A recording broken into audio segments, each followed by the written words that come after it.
വിഷമുള്ളത് mainly 4 ടൈപ്പിൽ വരും. ഒന്ന് ബ്ലഡിൽ അഫക്ട് പണത് ലൈക്ക് വൈപ്പർ അണലി. സെക്കൻഡ് വന്ന് ന്യൂറോടോക്സിക്. ന്യൂറോടോക്സിക് എന്ന് പറഞ്ഞാൽ നെർവ്സിനെ ഡാമേജ് പണത്. അത് മെയിൻലി വന്ന് രണ്ടെണ്ണം വരും. ഒന്ന് കോബ്ര, അത് പത്തി இருக்குல்ல அது கோப்ர. പിന്നെ வந்து ക്രൈറ്റൻ வந்து சொல்லிடும். പിന്നെ வந்து கடல்ல சீ ஸ்னேக்ஸ் மெயின்லி மசில்னை அஃபெக்ட் பண்ணுது. இதுதான் வெனமஸ் ஸ்னேக் இருக்கு. பட் மேக்ஸிமம் ஸ்னேக்ஸும் வந்து நான் வெனமஸ் தான் இருக்கும். ஸோ ஸ்னேக்கை கடிச்சாச்சுன்னா 70% to 80%, 70 to 80% அது நான் வெனமஸ் தான் இருக்கும். ஒரு 20% தான் வெனமஸ் ஸ்னேக் இருக்கும். அதில் 20% விஷமுள்ள ஸ்னேக்ஸ் இருக்குல்ல, 20% கிடைச்சா அதில் 80% சம்டைம்ஸ் வென இருக்காது. ட்ரை பைட்னு சொல்லிட்டு 20% கேசஸ் தான் நல்லா வெனம் இருக்கும். ஸோ ஸ்னேக் பைட்டு எல்லா ஸ்னேக்கும் என்ன வெனமஸ் இல்லை.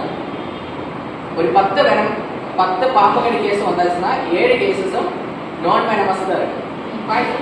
பாய்சன் இல்லாத 3 கேஸ் தான் பாய்சன் உள்ளது. அந்த 3 இது விஷமுள்ள ஸ்னேக் அடிச்சாச்சுல அதில் 70% கேசஸும் ட்ரை பைட் ஆயிடும். ட்ரை பைட் மீன்ஸ் விஷம் உள்ள போகாது. டீயை ஓட்டக்கூடாது, வாக்கிங் பண்ணக்கூடாது, ரன் பண்ணக்கூடாது. ஏன்? அது ஸ்ப்ரெட் ஆகிடும். எவ்வளோ டிலே பண்ணணும் அதுக்கு தான் நம்ம அந்த காலை அடங்காத ஃபிக்ஸ் பண்ணி வைக்கணும். அதுதான் மோஸ்ட் மெயின்லி இம்பார்ட்டன்ட். இப்போ வண்டி ஓட்டியாச்சுன்னா அந்த மூமெண்ட்ஸில் இது வேணும் இல்லை. பாம்பு கடிச்சாச்சுன்னா அங்கேயே உட்காரணும். கால் ஃபார் ஹெல்ப் இல்லைங்க ஃபோன் பண்ணிக்கணும் அர்ஜென்ட்டாக. அவர் யாராவது வந்ததுக்கு அப்புறம் தான் 50 to higher second. பட் நம்மள எல்லா ஸ்னேக் பைட் கேசஸும் பட் வெனமஸ் மாதிரி தான் ட்ரீட் பண்ணணும். டிலே பண்ணக்கூடாது. அதுதான் சொல்லிட்டு இருக்கு. இப்போ ஒரு பாம்பு கடிச்சாச்சுன்னா என்ன பண்ணலாம், என்ன பண்ணக்கூடாது. பாம்பு கடிச்சாச்சுன்னா என்ன பண்ணலாம்? ஃபர்ஸ்ட் எவ்வளோ சீக்கிரம் பேஷண்ட்டை ஹாஸ்பிட்டலுக்கு கூட்டிகிட்டு போக முடியும் அவ்வளோ சீக்கிரம் கூட்டிகிட்டு போகணும்.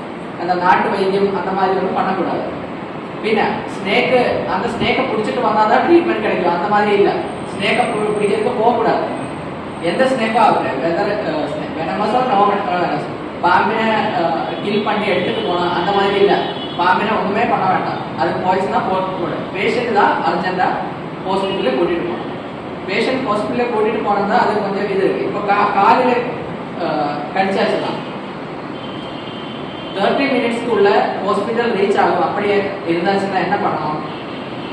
இப்போ ஸ்கெயில் இருந்தாச்சுன்னா ஸ்கெயில் അല്ലെങ്കിൽ ஸ்டிக்கு, அந்த ஸ்டிக் எடுத்துட்டு இப்படியே 2 சைடுலையும் கட்டணும். ஒரு சின்ன கயிறு டூர்னிக்கு அல்லது துணி வச்சு தான் கட்டணும்.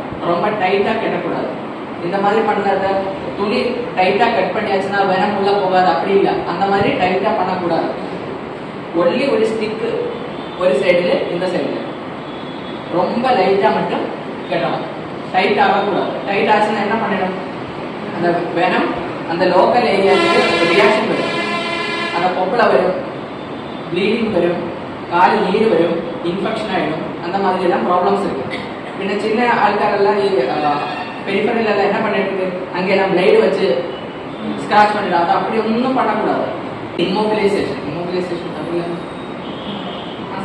அப்படியே 2 கம்பு அல்லது 2 ஸ்கேல் வச்சு லைட்லி கட்டணும். இப்போ ஹாஸ்பிட்டலில் ரொம்ப டிஸ்டன்ஸாக இருக்குது. ஒரு 1 hour தாண்டி தான் அங்கே இருக்கும். அப்படி ஆச்சுன்னா என்ன பண்ணணும்? இப்போ பக்கத்தில் ஏதாவது ஹெல்த் சென்டர் இருந்தால் അല്ലെങ്കിൽ பிரைவேட் ஹாஸ்பிட்டல் இருந்தால் இதை கூட்டிகிட்டு வந்துட்டு 2 ஸ்கேலு அல்லது 2 கம்பு வச்சுட்டு சைடில் ஒரு கிரேப் பேண்டேஜ் மட்டும் அப்ளை பண்ணணும். கிரேப் பேண்டேஜ் தெரியும்ல, அந்த கிரேப் பேண்டேஜ் கீழே இருந்து மேலே வரும். பட் அது ரொம்ப டைட்டாக ஆகக்கூடாது. அது எப்படி தெரியும்னா 2 ஃபிங்கர் நமக்கு அந்த கிரேப் பேண்டேஜ்க்குள்ளே இன்சர்ட் பண்ண முடியும். அவ்வளோ கேப் விட்டு தான் கிரேப் பேண்டேஜ் பண்ணணும். லோக்கல் சைடில் ஒன்றுமே பண்ணக்கூடாது. இந்த சம்டைம்ஸ் நாட்டு வைத்தியத்தில் கல் தான் போட்டுரும். இந்த விஷக்கல்லாம் சொல்லிடும். அதை ஒன்றும் பண்ணக்கூடாது. ஒரு ஐட்டம்ஸும் அப்ளை பண்ணக்கூடாது. லோக்கல் ஹீட்டு கோல்டு ஒன்றுமே பண்ணக்கூடாது. இப்போ மேக்ஸிமம் பேஷண்ட்டை ஹாஸ்பிட்டலுக்கு கூட்டிகிட்டு வர்றது 4 வீலர் தான் பெட்டர். காரு, ஓட்டோ அந்த மாதிரி. இப்போ ஸ்கூட்டரில் ஏதாவது எடுத்துகிட்டு இப்போ கிராமத்துலலாம் கார் அவ்வளோ கிடைக்காது, சீக்கிரமாக கிடைக்காது. ஸோ ஸ்கூட்டர் இருந்தாச்சுன்னா என்ன பண்ணலாம்? ஸ்கூட்டர் ஒரு சைக்கிள் அப்படி இருந்தால் டிரைவருக்கு பின்னாடி ஒருத்தர் கூட இருக்கலாம். 3 பேர் சேர்ந்து தான் போகணும். சும்மா பேஷண்ட்டை மட்டும் பின்னாடி வச்சுட்டு போகக்கூடாது. என்னாச்சு, பேஷண்ட் சம்டைம்ஸ் மயக்கம் வந்து விழுந்துடும். ஸோ பேஷண்ட்டு முன்னிலை டிரைவருக்கு பின்னாடி பேஷண்ட்டை நிறுத்தி ஹெட்டு நல்லா ஸ்ட்ரைட்டாக வைக்கணும். ஹெட் இப்படியும் வைக்கக்கூடாது, ஸ்ட்ரைட்டாக வைக்கணும். அதுக்கு பின்னாடி ஒருத்தர் இருந்தால் அவரை சப்போர்ட் பண்ணணும். அதர்வைஸ் என்ன பண்ணிடும், சம்டைம்ஸ் இந்த வேனம் உள்ள போயால் ஒமிட்டிங் பண்ணிடும், வாந்தி வரும். ஒமிட் பண்ணியாச்சுன்னா இதெல்லாம் லங்ஸ்குள்ளே போய்டும். அப்போ நிமோனியா வரதுக்கு சான்ஸ் இருக்குது. ஸோ பேஷண்ட்டை நல்லா செக்யூர் பண்ணணும். கார் இருந்தாச்சுன்னா பெட்டர். அப்படின்னா அங்கே கூட்டிகிட்டு போகணும். ஹாஸ்பிட்டலுக்கு கூட்டிகிட்டு போயிட்டு என்ன பண்ணணும், ஃபஸ்ட்டு ஹாஸ்பிட்டல் வந்ததுக்கப்புறம் தென் தட்ஸ் யுவர் கேஸ். நல்லா டாக்டர் கிட்ட கரெக்டாக சொல்லணும். பாம்பை பார்த்தாச்சுன்னா அது பாம்பு எப்படி இருக்குது அதெல்லாம் சொல்லணும். எங்கே கடிச்சது பார்க்கணும். சம்டைம்ஸ் என்ன ரைட்டு மாதிரி பாம்பு அந்த ஒயிட் மார்க்ஸ் தெரியாது, நமக்கு பார்க்க முடியாது. அப்படின்னா லென்ஸ் இருந்தாச்சுன்னா அந்த லென்ஸ் வச்சு ஜூம் பண்ணி பார்க்கணும். அப்போ 2 டோஸ் கிடைக்கும். பின்ன ஹாஸ்பிட்டல் வந்தால் கேண்டிலா போடணும். ஸ்னேக் வேனம் இருந்தாச்சுன்னா இம்மீடியட் இப்போ பிஎஸ்சியா எங்கே இருந்தால் அங்கேயே கொடுக்கணும். அது டோஸு எல்லா இடத்தும் சேர்ந்தா 10 வயல் ஆம்பிள் பொட்டிச்சுட்டு 500 ml நார்மல் செல்லையை விட்டுட்டு ஸ்லோலி இன்ஃபியூஷனாக கொடுக்கும் ஓவர் 2 to 3 hours. அதுதான் ஹாஸ்பிட்டல் இது. பின்ன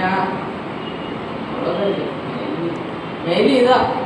அதுக்கப்புறம் பேஷண்ட்னா ஒரு ஹையர் சென்டரில் ஷிஃப்ட் பண்ணும். ஈவன் குழந்தைக்கும் அடல்ட்ஸும் எல்லாம் டோஸு சேர்ந்தான். 10 வயல் 10 வயல் ஏஆர்வி பொட்டிச்சு 500 ml நார்மல் செலவில் போட்டுட்டு யூஸ் பண்ணணும்.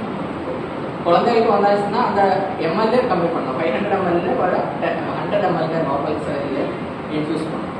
ஓகே. പിന്നെ എല്ലാ പാമ്പുകളും കേസ് എന്ത് പാമ്പല്ല ഏത് ജീവി കടിച്ചാലും ഹോസ്പിറ്റലിൽ അഡ്മിറ്റ് ആവും. അത് കണ്ടിപ്പാ ആയതാകും. 24 hours ഒബ്സർവേഷൻ ഇസ് മാൻഡേറ്ററി. இப்போ பேடு கடிச்சாலும் தேனீச்சை கடிச்சாலும் பாம்பு கடிச்சாலும் என்ன கடிச்சாலும் நமக்கு தெரியாது. இப்போ யாராவது வந்தாச்சு இப்போ கடிச்ச இடத்துல ரொம்ப பெயினாக இருக்குது, பேஷண்ட்டு ரொம்ப காலே அழைக்க முடியாது, அவ்வளோ பெயினாக இருக்குது. அப்போ மோஸ்ட்லி அது நியூரோடாக்சிக் நாகம் ரைட்டு അല്ലെങ്കിൽ കോബ്ര ഇത് വേറെ மயோடாக்சிக் மசிலில் வந்த டாக்சிக் வெனம் ரேர், நமக்கு அவ்வளோ தெரியாது. அது ஸ்னேக் சீ ஸ்னேக் தான் கடிச்சாதான் அந்த மாதிரி வரும். அது ரொம்ப ரேர். பின்ன நெர்வ் அஃபெக்டட் இருந்தால் ஏதாச்சும் கோப்ரா ரைட்டு இந்த மாதிரி கடிச்சாச்சுன்னா சிம்டம்ஸ் வந்து 1 2 தெரியும். பேஷண்ட் சொல்லிடு எங்கே அவரை பார்த்தா 2 தெரியுது. அதில் டிப்ளோபியான்னு சொல்லிடு 2 தெரியுது. பின்ன அவரை பேசியாச்சுன்னா அப்படியே கரெக்டாக பேச முடியாது, டிசார்ட்ரியான்னு சொல்லிட்டு என்னமோ மாதிரி பேசிட்டு இருக்கு. அவரோட நார்மல் வாய்ஸ் சேஞ்ச் ஆகும். அப்போ சேஞ்ச் ஆஃப் வாய்ஸ் வந்தாச்சுன்னா அது நியூரோடாக்சிக். முழுங்க முடியாது, டிஸ்பேஜியா, சாப்பாடு வெள்ளம் ஏதாவது கொடுத்தாச்சுன்னா முழுங்க முடியாது. ஸோ அதனால இப்போ ஸ்னேக் பைப் கடிச்சாச்சுன்னா பேஷண்ட்க்கு வெள்ளம் தண்ணி சாப்பாடு ஒன்றுமே கொடுக்கக்கூடாது. இப்போ அவர் கேட்டாலே கொடுக்கக்கூடாது. ஹாஸ்பிட்டல் வந்து ட்ரிப்பு மட்டும்தான் போடணும். இப்போ என்ன சிம்டம்ஸ் இந்த மாதிரி டிஸ்பேஜியெல்லாம் வந்தாச்சுன்னா என்ன ஆகிடும், நீங்கள் தண்ணி கொடுத்தாச்சு அது வயிற்றுக்குள்ளே போகாது, நேர லங்ஸ் போயிடும். அப்போ பிரத்லெஸ்னஸ், மூச்சு விடுறதுக்கு ப்ராப்ளம் இதாகும். பின்ன அடுத்த சிம்டம் வந்து மூச்சு விடுறதுக்கு ப்ராப்ளம், டிஸ்னியான்னு சொல்லிடும். அது இந்த நம்ம நெஞ்சு மசில்ஸ் இருக்குல்ல அதில் அஃபெக்ட் ஆகிடும், வீக்னஸ் ஆகிடும். அந்த மாதிரி எல்லாம் வந்தாச்சுன்னா இமீடியட்லி ஹையர் சென்டரில் கொடுத்துருவாங்க. ஆனால் வெண்டிலேட்டர் எல்லாம் தேவைப்படும். ஓகே. பின்ன வந்து 2 பீன்னு சொல்லியாச்சுன்னா ஒரு பெராலிசிஸ்னா பாடியே வீக் ஆகி போயிடும். காலை அணக்க முடியாது, கையை அணக்க முடியாது, கழுத்தை அணக்க முடியாது. 2வது வந்து டோசிஸ்னா கண்ணு மூடி போயிடும், கண்ணு திறந்து வைக்க முடியாது. 2 பி. இது மெயிலே வருന്നത് நியூரோடாக்சிக், அதாவது நர்வ்ஸினை அஃபெக்ட் பண்ணால் ஸ்னேக்ஸ் இல்லை இந்த மாதிரி சிம்டம்ஸ். ஹீமோடாக்சிக்ல ஞாபகம் சொல்லிய மாதிரி ப்ளீடிங், அங்கே இங்கெல்லாம் ப்ளீடிங் வந்துட்டு கிட்னி டேமேஜ் ஆகிடும். சம்டைம்ஸ் யூரின் போகும்போது பிளட் மாதிரி இருக்குது. அப்போ இம்மீடியட்லி பொசிஷனை ஷிஃப்ட் பண்ணணும். நார்மலாக ஒருத்தருக்கு 30 வரைக்கும் ஒரே மூச்சு விடாத சொல்ல முடியும். 1 2 3 4 5 6 7 8 9 10 11 12 13 14 15 16 17 18 19 20 21 22 23 24 26 27 28 29 30 இப்படியே சொல்ல முடியும். இப்போ ஸ்னேக் வேணும் உள்ள போச்சுன்னா அது பேச முடியாது. 1 2 3 4 5 அப்போ ஸ்டாப் பண்ணும். செகண்ட் வந்து அவர்கிட்ட என்ன சொன்னால் மூச்சு பிடிச்சி விற்க சொல்லலாம். ஒருத்தருக்கு நார்மலாக 45 செகண்ட்ஸு ஒரே மூச்சு பிடிச்சி இருக்க முடியும். இப்போ மசில் பராலிசிஸ் மூச்சு விடுறது பரவாச்சுன்னா அவருக்கு அப்படியே பிடிச்சி வைக்க முடியாது. ஓகே, அது ரெண்டு சிம்பிள் டெஸ்ட் தான். அவருக்கு வெனம் பிளட்டுக்குள்ள ஏரியாச்சான்னு தெரியாது. நாய் கடிச்சாச்சுன்னா ஃபர்ஸ்ட் என்ன பண்ணணும்?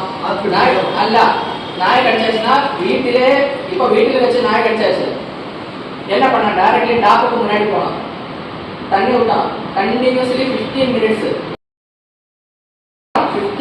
கண்டினியூஸ்லி தண்ணி வச்சு சோப்பு மட்டும் வைக்கலாம். வேற டெட்டோல், சாப்லவன், டிட்டர்ஜென்ட் அந்த மாதிரி ஐட்டம்ஸ் ஒன்றும் போடக்கூடாது. ஓகே, தண்ணி ஃப்ரீ ஃப்ளோ வாட்டர்ல நல்லா லைட் சோப்பு மட்டும் வச்சு நல்லா க்ளீன் பண்ணலாம் 15 மினிட். அதுக்கப்புறம் ஒரு சின்ன துணி வச்சு கட் பண்ணிட்டு ஹாஸ்பிட்டல் வந்துட்டு அந்த இன்ஜெக்ஷன் போடணும். அது என்ன டைப் வைட்டமின் டிசைட் பண்ணி டாக்டர் தான் சொல்லிடும். உங்களுக்கு வேக்சின் மட்டும் போடுமா, பெரிய கடி ஆச்சுன்னா அங்கே லோக்கல் எல்லாம் இன்ஜெக்ஷன் போடலாம். அதெல்லாம் ஹாஸ்பிட்டலில் அவைலபிள். ஒன்றும் ஆகலை, ஜஸ்ட் ஸ்க்ராட்ச் மட்டும் தான், பிளட்டு வரல. பிளட்டு வந்தாச்சுன்னா அது கேட்டகரி 2. கடிச்சு அந்த மூண்டிருந்து பிளட்டு வந்தாச்சு, அப்படியாச்சுன்னா என்ன பண்ணோம்? வேக்சின் மட்டும் போற அந்த கடிச்ச இடத்த சுற்றுமா இன்ஜெக்ஷன் போடணும். அதில் இம்யூனோகுளோபுலின் சொல்லிடும், அது இன்ஜெக்ஷன் இருக்கு.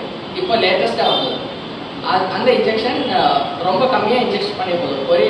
ஒரு கிலோகிராம் உள்ள ஆளுக்கு 3.33 இன்டர்நேஷனல் யூனிட். என்னாச்சும் 60 கிலோட ஆளுக்கு 6 × 3.3 200 மீன்ஸ் 5 ml இன்ஜெக்ட் பண்ணுவாங்க. லோக்கல் இன்ஜெக்ட் பண்ணால் அதுக்கப்புறம் மசில் இன்ஜெக்ட் பண்ணிடும். அதுக்கு ஒரே வயல் வந்து கொஸ்ட் வந்து அரௌண்ட் 3500 rupees. ரெண்டு இன்ஜெக்ஷன் பண்ண வருது 60 கிலோ வச்சு அரௌண்ட் 7000 rupees. அது இது நம்மள அரக்கோணம் ஹாஸ்பிட்டலில் அவைலபிள். இங்கே இருக்கா ஜிஹெச்சில் அவைலபிள், கம்மியாக இருக்குது. பட் அதை அட்மிட் பண்ணி ஒரு 6 hours ஹாஸ்பிட்டல் அப்சர்வேஷன் சொல்லிடும். அது அங்கே இருந்து இன்ஜெக்ஷன் போட்டு 6 hours அப்சர்வேஷனில் இருந்துட்டு தான் விடணும்.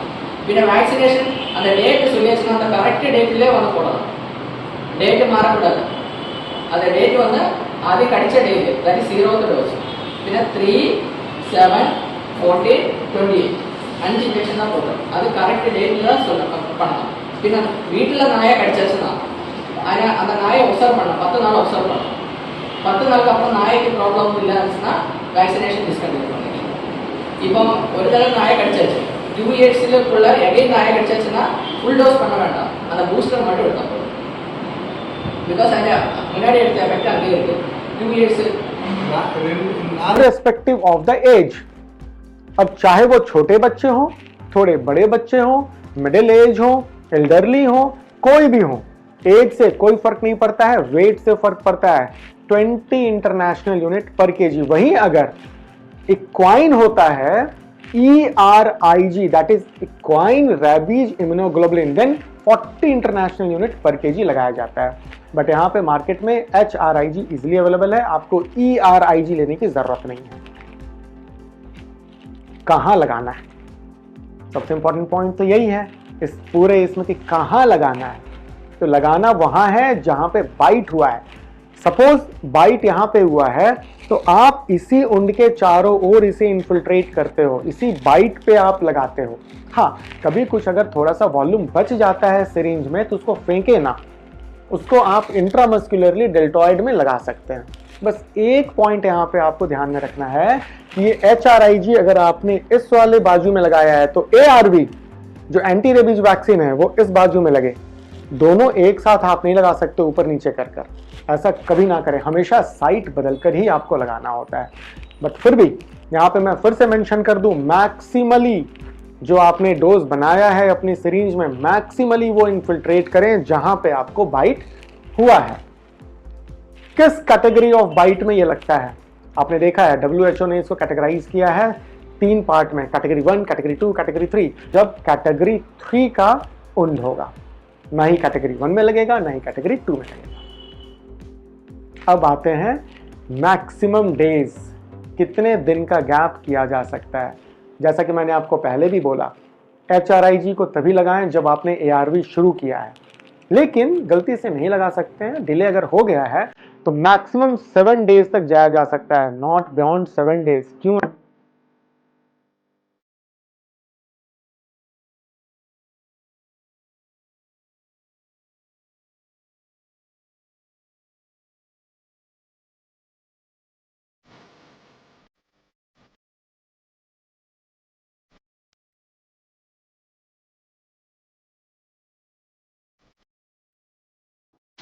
stay safe out there, folks.